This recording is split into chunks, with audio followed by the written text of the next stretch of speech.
அட என்னங்க இன்னுமா உங்களுக்கு தெரியாது? ஒரு ப்ராப்பர்ட்டி உங்களால் குயிக்காக வாங்கவும் முடியும், விற்கவும் முடியும். அதுக்கு நீங்கள் ஃபஸ்ட்டு பண்ண வேண்டியது குயிக் ப்ராப்பர்ட்டி ஆப்பை டவுன்லோட் பண்ணணும். ப்ளே ஸ்டோர் அண்ட் ஆப் ஸ்டோரில் ஆப் இருக்குது. குயிக்காக டவுன்லோட் பண்ணி உங்களோட ப்ராப்பர்ட்டிஸை சேல் பண்ணுங்கள். நண்பர்களுக்கு வணக்கம். நான் உங்கள் நண்பன் முருகன். இணையதளங்களில் பிரபலமாயிட்டா அதிகமாக ஓட்டு வாங்கிடலாம் அப்படின்னு நினைக்கக்கூடிய ஒரு சில நண்பர்களுக்காகத்தான் இந்த பதிவு. இந்த பதிவு ஈரோடு கிழக்கு இடைத்தேர்தல் சம்பந்தப்பட்டது. ஈரோடு கிழக்கு இடைத்தேர்தலில் போட்டியிடுகிறார் தமிழா பாண்டியன். எதற்கு இந்த விஸ்வரூபம், இந்த விஷப்பரீட்சை? நான் குறைந்தபட்சம் என்னுடைய நம்பிக்கை 10,000 வாக்கு வாங்க முடியும். 10,000 வாக்குக்கான நம்பிக்கை எனக்கு பிரகாசமா தெரியுது.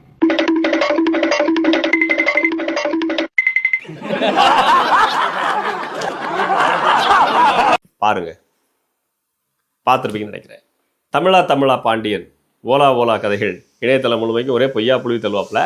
இந்த மாபெரும் மனிதன் கடந்த இடைத்தேர்தலில் போட்டியிட்டாப்புல. போட்டியிட்டு அவர் எதிர்பார்த்த ஓட்டுகளை விட பல மடங்கு பின்னாடி தான் வாங்கியிருக்காப்புல. இப்படி வாங்கினதுக்கான காரணம் என்ன அப்படின்றது ஒரு பக்கம் பேசுவோம். அதுக்கடுத்தால் அந்த ஓலா பாண்டியனை பற்றி நம்ம பேசுவோம். தன்னை ஒரு பேச்சாளர், பல்முக திறமை கொண்ட ஒரு பெரிய சித்தாந்தவாதி அப்படின்னு நினச்சிக்கிறார் இல்லையா நம்ம ஓலா பாண்டியன். எந்த யூடியூப் சேனலாலும் 1000 ரூபாய் கொடுங்க, 2000 ரூபாய் கொடுங்க, 5000 கொடுங்க, ஏதாவது ஒரு சேனலுடைய மார்க்கெட்டிங் தக்கன காசை வாங்கிட்டு பேசக்கூடிய அந்த நபர் தான் வாயை வாடகை விட்டு வயிற்று பழப்பு நடத்திட்டு இருக்காரு. இவருக்கு இணையதளங்களில் ஒரு பேசுகிறதெல்லாம் பல பேர் என்ன செய்கிறாங்க, ட்ரோலும் பண்ணுறாங்க, பல பேர் உண்மையை நம்புகிறாங்க, பல பேர் இது இப்படி இருக்குமோ அப்படின்னு நம்புகிறாங்க. அந்த நடிகைக்கு அந்த நடிகருக்கும் அவருக்கு இவருக்கும் அப்படின்றது போல் என்னத்தையாவது பேசி பிரபலங்களை தேடிக்கிட்ட பல பிரபலங்கள் இணையதளங்கள் உண்டு. அப்படி தேடிக்கிட்ட நபர்கள் இணையதளங்களில் கிடைக்கிறது போலவே தேர்தலில் போட்டிட்டாலும் நம்ம ஒரு வீடியோ போட்டால் 1 லட்சம் வியூஸ் போகுது, 2 லட்சம் வியூஸ் போகுது.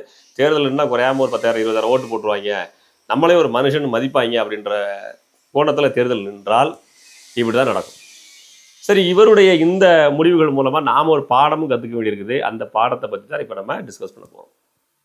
இவருடைய அந்த எக்ஸ்பிரிமெண்ட் நமக்கு பயன்படுது.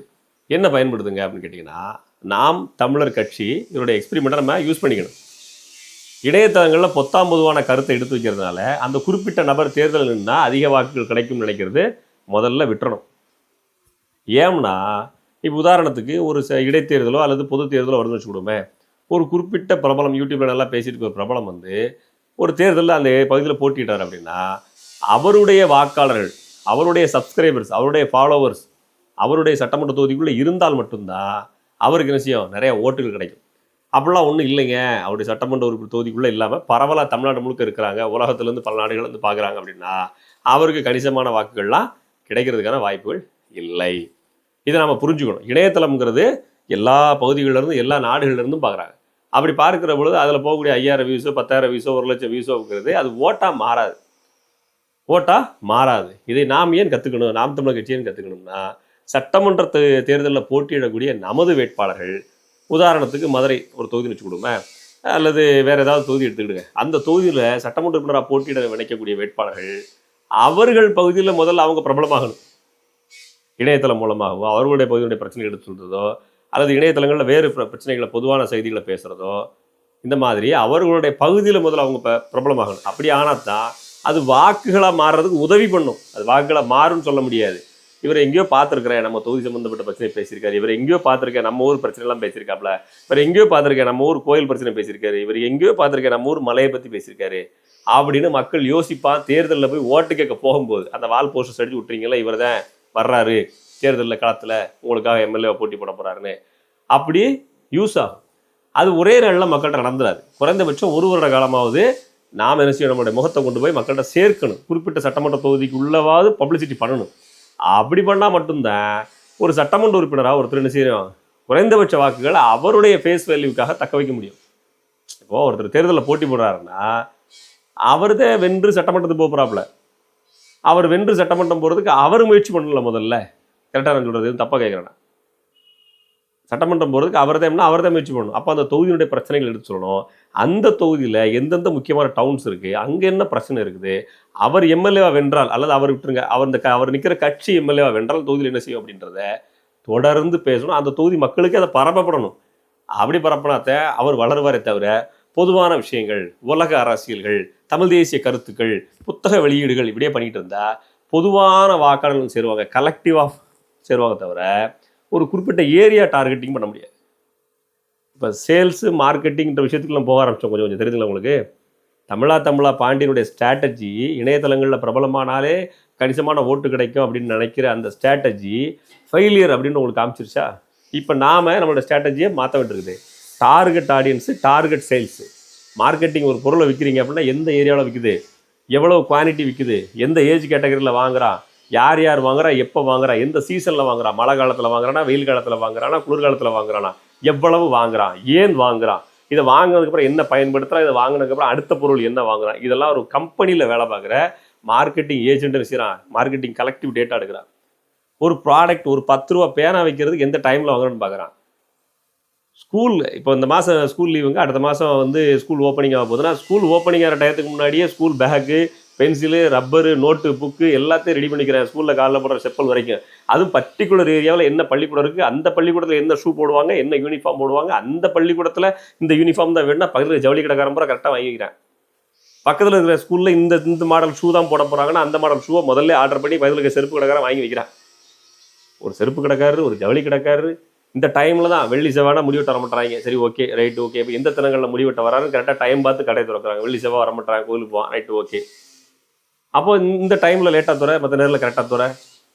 சின்ன பிஸ்னஸ் மேன் கூட என்ன செய்கிறான், தொழில் பண்ணுறவங்க கூட தன்னுடைய கஸ்டமர் யார், டார்கெட் ஆடியன்ஸ் யாருன்னு தெரிஞ்சு பிஸ்னஸ் பண்ணுறான். சட்டமன்ற உறுப்பினராக போகிறோம், நாட்டை ஆள போகிறோம், அமைச்சர் பெருமக்களாக போகிறோம்னு நினைக்கிற சீமான் தம்பிகள் எந்த முடிவும் எடுக்கிறது இல்லை. எனக்கு சீட்டு கொடுங்க சார், அப்புறமா நான் முதல்ல ஒன்றும் தெரியல, இப்போ சீட்டு கொடுத்துட பிடிங்கி தள்ளிவிடலாம் அப்படின்ற கேள்வியை இதுவரைக்கும் நம்ம யோசிக்கலை. ஏன் இதெல்லாம் கட்சிக்கு அப்பாற்பட்டு செய்ய முடியாதுங்க. அப்புறம் எதுக்கு எம்எல்ஏ ஆசைப்படுறீங்க? எதுக்கு எம்எல்ஏ ஆசைப்படுறீங்க? 234 தொகுதியில் அண்ணன் ஒரு தொகுதி நிற்க போகிறாப்புல.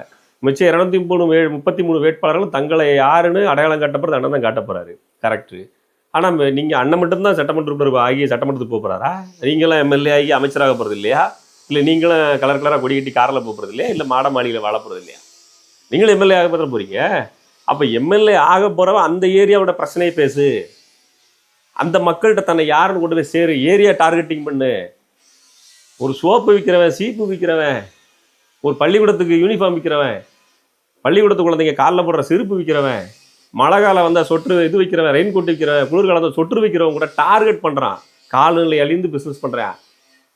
ஒரு எம்எல்ஏ ஆக போகிற, நாட்டோட அரசாங்கத்தை தீர்மானிக்க போகிறேன், ஆட்சியை தீர்மானிக்க போகிறேன்னு சொல்லக்கூடியவங்க வெறும் கருத்தியலை பேசுகிறேன்னு சொல்லிவிட்டு 24 மணி நேரம் பொது ஊடகங்களில் பொதுவான கருத்து பேசுகிறீங்களே, என்ன மாற்றம் வந்துடும்? ஏரியா டார்கெட்டிங் பண்ணுங்க. இதை நாம் ஏன் பண்ணணுன்றதே அடுத்த ஒரு பதிவில் பார்க்க வேண்டியிருக்குது. இருந்தாலும் சின்ன ஒரு அவுட்லைன் சொல்லிடுறேன் உங்களுக்கு. பிரசாந்த் கிஷோர் பாண்டே 350 கோடி கொடுத்து பிரதமர் திமுக ஐக்கு இருந்தது. 350 கோடி கற்பனை பண்ணுங்க. 350 லட்சம் இல்லை, 350 கோடி. 35 லட்சம் இல்லை, 350 கோடி. கரும்பு தோட்டத்தில் தார் ரோட போட்டு சிமெண்ட் ரோட போட்டு நடக்க விடுறாங்க. அவருக்கு தெரியாத அவங்க அப்பா முதலமைச்சராக இருந்தவர். கட்சி கட்டுப்பாடு இருக்குது. பல இடங்களில் மாவட்ட செயலர் இருக்கிறாங்க, ஒன்றியம், கவுன்சிலர், வட்டம், சதுரம், செவ்வகம்னு எல்லா இடத்துலையும் பதவிகள் இருக்குது. பணத்தை வாரி இறைக்கிறாங்க. பள்ளிக்கூடம், காலேஜ் எல்லாமே இருக்குது. பிஸ்னஸ் நடக்குது. பணத்தை கொடுறானா கொடுத்துட போகிறாங்க. ஆனாலும் ஸ்ட்ராட்டஜி வகுக்கிறதுக்கு என்ன செய்கிறாங்க, ஆட்களை போட்டு துட்டுக்கு ஆள் போட்டு வகுத்துறாங்க. இந்த நேற்று கட்சி தொடங்கின விஜய் 600 கோடிக்கு அதே ஆளை புக் பண்ணுறாப்புல ஒரு வருஷத்துக்கு முன்னாடியே போய் பிரசாந்த் கிஷோர் பாண்டேவை. நாம் என்ன பண்ண போகிறோம்? நாம் ஊடகத்தில் செய்தியாக மாற வேண்டும். கேட்கடலாம் இருக்குது. பொதுவான செய்தியாக மாறி, பொது ஊடகமாக மாறி, பொது இடத்துல மக்கள்கிட்ட போய் சேர போகிறீங்களா? ஏரியா டார்கெட்டிங் பண்ண போகிறீங்களா? அது தப்பாக கேட்குறேண்ணா ப்ரோ, ப்ரோ, யோசிங்க ப்ரோ. எப்போவுமே நாம் பொது ஊடகம் பெரிய சேனலாக இருக்கிற ஆதன் தமிழ், பிகைன்வுட்ஸு, கலாட்டா, தந்தி டிவி, புதிய தலைமுறை, பாலிமர், இந்த மாதிரியான சேனல்கள் இன்டர்வியூ கூப்பிட்டா தான் போவேன் அப்படின்ற முடிவில் இருக்கிற நாம் தமிழர் கட்சியினுடைய நிர்வாக பொறுப்பில் இருக்கிறவங்களுக்கு தான் நான் சொல்ல வர்றது வலிக்கும். மற்றவங்களுக்கு கரெக்டுன்னு தெரியும். இது வரைக்கும் சட்டமன்ற உறுப்பினர்களாக போட்டியிட்டவங்க, போட்டியிட போகிற விருப்பப்படுறவங்க 2-3 தேர்தலில் கடந்தாச்சு. யாராவது ஒருத்தவங்கள்ட்ட ஃபோன் அடித்து, வெளிநாட்டுகளில் இருக்கிறவங்களோ, உங்கள் தொகுதி சம்மந்தப்பட்டவங்களோ, வேறு ஊரில் இருக்கவங்களா, உங்கள் தொகுதியோட நிர்வாகிகிட்ட போடிச்சு, அண்ணே நம்ம தொகுதியில் ஒரு 15 நம்ம தொகுதி விட்டுருங்க, மொத்தத்தில் 15 யூடியூப் சேனல் நாம் தமிழர் கட்சி சம்மந்தமாக சொல்லுங்கண்ணே அப்படின்னு கேளுங்க. தெரியாது. அப்புறம் நம்ம தொகுதியில் இருக்கிற ஒரு 2 யூடியூப் சேனல் பேர் சொல்லுங்கண்ணே அப்படின்னு கேட்டிங்கன்னா தெரியாது. ஆனால் அவர் தான் அங்கே எம்எல்ஏ நிற்க விருப்பப்படுவார். ஆனால் அவர் தான் எனக்கு சீட்டு கொடுக்கலன்னு வேறு கட்சிக்கு போகிறது விருப்பப்படுவார். ஏன்? இங்கே ஒருத்தருடைய எக்ஸ்பெரிமெண்ட்டு ஃபெயில் ஆயிருக்குது. அதை நம்ம கண்கூட பார்க்குறோம். தமிழா பாண்டியன் நல்லவனா கெட்டவனா சொல்ல விரும்பலை. அது 2வது பார்ட். தமிழா பாண்டியனை ஏன் தேர்தல் நிப்பாட்டினாங்க, அதான் 2வது பார்ட். அவர் என்ன 25,000 ஓட்டை வாங்கி நாம் தமிழர் கட்சியுடைய வாக்கை சரிச்சிட்டாரா சொல்லுங்க? 500 ஓட்டு கூட வாங்கலை. அப்போ இணையதள பிரபலம்ங்கிறது ஏட்டு சுரக்கா கறிக்கு உதவாதுங்கிறத புரிஞ்சுக்க வேண்டிய அவசியம் இருக்குது. 1,00,000 ஃபாலோவர்ஸ், 2,00,000 ஃபாலோவர்ஸ், 1 மில்லியன் ஃபாலோவர்ஸுக்கு சேனல் நம்மளை கூப்பிடுவாங்க. நம்மளை கூப்பிட்டு அப்படியே நல்லா லைட்டிங்ஸ்லாம் போட்டு நல்லா ப்ரைட்டாக பெரிய கேமரா வச்சு அப்புறமா தான் எடுப்பாங்க. அதில் தான் பேட்டி கொடுக்கணும்னு காத்திருந்தீங்கன்னா இலவு காத்த கிளி போல காத்திருக்க வேண்டியதான். தம்பி இதையே நீ இப்போ பேசுகிற அப்படின்னா இப்போ கூட பேசலாம். எப்போ தான் பேசுறது? 1 வருஷம் தான் தேர்தல் இருக்குது. இப்போ இருந்தே உங்கள் ஏரியாவில் நீங்கள் ஏரியா டார்கெட்டிங் பண்ணி நீங்கள் வரணும். எம்எல்ஏ நான் ஆக போகிறேன்னா இல்லை, நான் ஆக போகிறேன் எனக்காண்டி நான் பேசுகிறேன். நீங்கள் தான் நாளைக்கு சட்டமன்றத்தில் உட்காந்து பெஞ்சு தட்ட போறீங்க. நீங்கள் தானே தீர்மானம் போட போறீங்க. நீங்கள் தானே மக்களை சீர்திருத்த நடவடிக்கை இருக்க போறீங்க. நீங்கள் கல்குவாரிக்கு போகிற இதில் நீங்கள் தானே போராடுறீங்க. நீங்கள் தானே துண்டு பிரச்சனை கொடுக்குற அதுவே ஓட்டா மாறிடும். அதில் எம்ஜிஆர் காலத்து டெக்னிக்குங்க. எப்போ இதில் வந்து வெளியே வர போறீங்க? பழைய டெக்னிக்ஸை கட்டி பிடிச்சி ஆளாதீங்க. இன்னைக்கு 2K கிட்ஸ் வேற எங்கிட்ட போயிட்டான். கொஞ்சம் பொறுமையாக கவனமாக நிதானமாக யோசிக்க வேண்டிய காலம் அப்படின்றத தாண்டி நாம் ஒரு விஷயத்தை செய்ய வேண்டியிருக்குது. என்ன அப்படின்னா ஏரியா டார்கெட்டிங் பண்ணி நம்ம பிரபலப்படுத்த வேண்டியிருக்குது. பொதுவான ஊடகத்துக்குள்ளே ஒழிஞ்சிக்கிட்டு இருப்பேன், அதுவும் பெரிய ஊடகம் விட்டாத்தான் பேட்டி கொடுக்க வரும்ன்ற நினைப்பில் நம்ம கட்சியில் பல முக்கிய நிர்வாகிகள் இருக்கிறாங்க. நான் யாருன்னு பேர் சொன்னால் அவங்களுக்கு சங்கடமாக இருக்கும். அப்புறமா நீங்கள் எம்மளை சங்கடப்படுவீங்க. அதெல்லாம் வேண்டாம். நீங்கள் உங்கள் பகுதியில் இதுக்கு முன்னாடி போட்டியிட்ட வேட்பாளர், அதுக்கு முன்னாடி போட்டியிட்ட வேட்பாளர், இனிமேல் போட்டியிட நினைக்கிற வேட்பாளர், அந்த வேட்பாளர் யாரையாவது ஒருத்தட்ட சும்மா தொடர்பு கொண்டு, ஆனால் நீங்கள் கடந்த முறை பேட்டி கொடுத்த யூடியூப் சேனல் பேர் சொல்லுங்கன்னு கேளுங்க. சொல்லுங்கள், உங்களை எந்த சேனல் பேட்டி எடுத்தால் நல்லா இருக்கும் நினைக்கிறீங்க, கருத்துக்களை கொண்டு போய் சொல்லணும்னு நினைக்கிறீங்கன்னு கேளுங்க. எதுக்கும் பதில் இருக்காது. ஆனால் நம்ம ஏரியாவோட தொகுதி பிரச்சனைகளை சோசியல் மீடியாவில் எப்படி கொண்டு வந்து சேர்த்துருக்கீங்க அப்படின்னு கேளுங்க. இருக்காது. சோசியல் மீடியாவிலே வளர்ந்த கட்சின்னு சொல்லப்படக்கூடிய நாம் தமிழர் கட்சியில் வேட்பாளராக போட்டியிட நினைக்கிறவங்களுக்கு சோசியல் மீடியாவில் தன்னை எப்படி ஐடென்டிட்டி பண்ணி கொண்டு வந்து சேர்த்துக்கிறதுங்கிறதுக்கான ஸ்ட்ராட்டஜி வகுக்க தெரியலன்னா அப்புறம் நமக்கு பிரசாந்த் கிஷோர் பாண்டே மாதிரி 350 கோடியோ 600 கோடியோ போடுறதுக்கு ஆள் இருக்குதா? இல்லை. இருக்கிறவனை பலப்படுத்திக்கிடுங்க. தொகுதிக்கு ஒரு யூடியூப் சேனலுக்கு இருக்கிறானா கண்டுபிடிங்க. அப்படி தெரியல தம்பி, எனக்கு எங்கள் தொகுதியில் எவன் யூடியூப் சேனலுக்கு தெரியலன்னா கீழே ஒரு மெயில் ஐடி போட்டிருக்கிறேன்.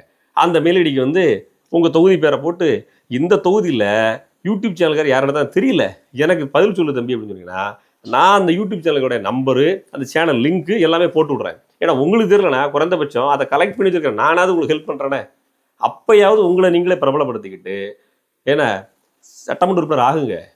சட்டமன்ற உறுப்பினர் அண்ணன் மட்டும் பேசி, அண்ணன் மட்டும் உழைச்சி, அண்ணன் மட்டுமே உங்களுக்கு மேடைகளில் போட்டு பேசி கொடுத்து, அவர் தொண்டை தண்ணி வத்த தொண்டை கட்ட பேசி, தொண்டையெல்லாம் புண்ணாக பேசி நீங்கள் எம்எல்ஏ குடிக்கிட்டு நீங்கள் போயிடணும். அப்போ நீங்கள் எந்த வேலையும் பார்க்க மாட்டீங்க. துண்டறிக்கை கொடுப்பீங்க, சோரொட்டி ஓட்டுவீங்க. அதுவும் உங்களுக்கு கூடவே படைபலமோடு வரணும் 10 பேர். ஜெயிக்கிற இடத்துக்கு வரணும். ஓட்டிங்க டிசைட் பண்ணுற இடத்துக்கு கூடாது. ஆட்சி இவர் வருவாரா அவர் வருவாரா நாம் தமிழுக்கு தான் டிசைட் பண்ணணும். அது இதுக்கு டிசைடிங் ஃபேக்டர் ஆகக்கூடாது, வின்னிங் ஃபேக்டர் நம்ம வரணும். அப்போ நாம் என்ன செய்யணும்? ஏரியா டார்கெட்டிங் பண்ணுறது. நான் மறுபடியும் முதல்ல சொன்னதை திருப்பி நினைவுபடுத்த விரும்புகிறேன். ஒரு சலூன் கடைக்காரரு தனக்கு எப்போ பிஸ்னஸ் நடக்கும் தெரிஞ்சிருக்கிறாரு. ஒரு காலில் போடுற செருப்பு எப்போ பிஸ்னஸ் நடக்கும் தெரியுது. ரெயின் கோட் எப்போ வைக்கணும் தெரியுது, சீசன் பார்த்து முன்னாடி ஆர்டர் போட்டு வைக்கிறான். ஒரு ஸ்வெட்டர் எப்போ போடணும் தெரியுது, கரெக்டாக ஆர்டர் போட்டு வைக்கிறான். என்ன இவர் வந்து ஆட்சிக்கு வந்தால் மின்சாரம் கட்டாகும் சொல்லி மெழுகுவர்த்தி உருட்டுறவங்க உங்களுக்கு ஆர்டர் கரெக்டாக போட்டு வைக்கிறாங்க. மற்ற நாளில் போக வேற மாதிரி. இது எல்லாமே நான் சின்ன சொல்லி புரிய முடியாது அவங்களுக்கு. ஒரு டீ கடை வச்சிருக்கிறவர் டீ இந்த டயத்தில் டீ விற்கும், மதியானம் 2 மணியாக கொஞ்சம் ஸ்லோ டவுனாக தான் இருக்கும் தெரிஞ்சு கரெக்டாக மாஸ்டர் டயத்துக்கு போய்ட்டு வந்துடுறாப்புல. ஒரு டீ மாஸ்டருக்கு தெரியுதுங்க, ஒரு டீ யாத்திரை தெரியுது, ஒரு டீ கடை வச்சிருக்கு தெரியுதுங்க. ஏங்க எம்எல்ஏ நினைக்கிற உங்களுக்கு ஏரியா டார்கெட்டிங் என்ன, பிஸ்னஸ் என்ன, மார்க்கெட்டிங் என்ன தெரிய மாட்டேங்குது. அரசியலும் ஒரு வித மார்க்கெட்டிங் தான். குப்பை தொட்டியில் போட்டிருக்கிற இருட்டில் இருக்க குப்பை தொட்டியில் கிடக்கிற முகம் கூட என் தலைவன் முகம்டா பிராண்டுன்னு சொல்லுவான் சர்க்கார் படத்தில். அது வசனம் இல்லை, உண்மையிலேயே அவங்க செஞ்சு காட்ட விஷயம். இதுக்கப்புறம் நான் செய்ய மாட்டேன், நான் ஏரியா டார்கெட்டிங் மார்க்கெட்டிங்லாம் சொல்ல மாட்டேன். அண்ணன் என்னை கூப்பிட்டு தம்பி நீ தான் எம்எல்ஏ நிற்கணும் அப்படின்னு சொன்னார். சொன்னதுக்கு பிறகா எனக்கு துண்டறிக்கை அடிக்க ரூபா கொடுங்க ப்ரோ, எனக்கு கொஞ்சம் பண்ணி கொடுங்க ப்ரோ அப்படின்னு உதவி கேட்போம். அதுக்கப்புறமா நம்ம எம்எல்ஏ தொகுதி சட்டமன்றத்தோட எல்கை தெரிஞ்சுக்கிடுவோம். அதுக்கப்புறமா தொகுதியில் எங்கே துண்டறிக்கை கொடுக்க தெரிஞ்சுக்கிடுவோம். அப்புறம் வால் போஸ்ட்டை விட்டோம்னா ஒட்டி முடிக்கல எலெக்ஷன் முடிஞ்சிடும். முதல்ல நீங்கள் யார், சட்டமன்ற உறுப்பினராக போட்டிட்டு ஜெயிச்சா என்ன பண்ண போறீங்க, தொகுதி என்ன சீர்திருத்த போறீங்க, தொகுதியோட எல்கை என்ன, இது எல்லாத்தையும் தெரிஞ்சுக்கோங்க. அப்புறம் தான் எம்எல்ஏ ஆக முடியும். இதை இப்போ பேசணும். இப்பையும் பேசலை அப்படின்னா வேட்பாளரை அறிவிச்ச பிறகு உங்கள்கிட்ட பேச முடியாது. இப்போ கூட நீங்கள் முயற்சி பண்ணலன்னா பண்ண முடியாது. இது ஏன் தம்பி இப்போ இந்த அவ்வளோ நேரம் சொல்கிறேன் அப்படின்னா, கடந்த 2 தேர்தலில் போட்டியிட்ட சில வேட்பாளர்களிடத்துல நாம் தேர்தலில் போட்டியிட சமயத்தில் நேர்காணல் கேட்டோம், ஒருத்தர் வரல. இந்தா இப்போ வந்து உங்களுக்காண்டி தான் காத்திருக்குன்னு சொன்னேன், யாருமே வரல, திருப்பி ஃபோனும் எடுக்கல. முக்கிய பேச்சாளர்னு சொன்ன பல பேர் நமக்கு பதிலே கொடுக்கல. எனக்கு கொடுக்கல அப்படின்றது என்னோட வழி இல்லை. என்ன மாதிரி இருக்கிற பல பேருக்கு பதிலே சொல்லலை. இங்கே பிரச்சனை என்னென்னா, நம்ம பொன்முடியார் சொன்னது போல், நம்ம ஓசின்னு சொல்கிறோம்ல, அவர் பொன்முடியார் வார்த்தையில் சொல்கிறேன், மிஸ்டர் பொன்முடியார் சொன்னது போல் நம்ம ஓசியில் செய்கிறதுனால மரியாதை இல்லை. ராஜவேல் நாகராஜன் மாதிரி 20 லட்சம் கொடுங்க உங்களை குமரி தொகுதியில் பிரபலப்படுத்தி விடுறேன்னு சொன்னா இல்லையா, அந்த மாதிரி நம்ம சேனலில் வீடியோ போடுறோம், உங்கள் வீடியோ வரணும்னா 5000 ரூபா கொடுங்க சொல்லி வச்சுடுங்களேன், ஆட்டோமேட்டிக்காக வரிசை கட்டி வந்திருப்பாங்க. இங்கே ஃப்ரீயாக பண்ணுற பாருங்க, அதுக்காக மதிய மாட்டீங்க. நம்ம மட்டும் இல்லை, நாம் கிட்டத்தட்ட ஒரு 200 யூடியூபர்ஸை கனெக்ட் பண்ணி வச்சுருக்கோம். இந்த 200 யூடியூபர்ஸுமே அந்த தொகுதியுடைய நிர்வாகி பொறுப்புகளை, அந்த தொகுதியுடைய நிகழ்வுகளை இலவசமாக எடுத்து போட தயாராக இருக்காங்க. அவங்கள யாருமே நீங்கள் கண்டுக்கிடலை. இல்லைங்க, பொது ஊடகம் தான் எங்களுக்கு தேவை, பெரிய ஊடகங்கள் தான் தேவைன்னா இந்த கட்சி இனி வளர்றது சாத்தியம் இல்லை. நன்றி. புரோக்கர் இல்லாமல் வீடு நிலம் வாங்க விற்க குயிக் ப்ராப்பர்ட்டி வாங்க குயிக்காக சேல் பண்ணுங்க. ப்ளே ஸ்டோர் அண்ட் ஆப் ஸ்டோரில் ஆப் இருக்குது. குயிக்காக டவுன்லோட் பண்ணி உங்களோட ப்ராப்பர்ட்டிஸை சேல் பண்ணுங்கள்.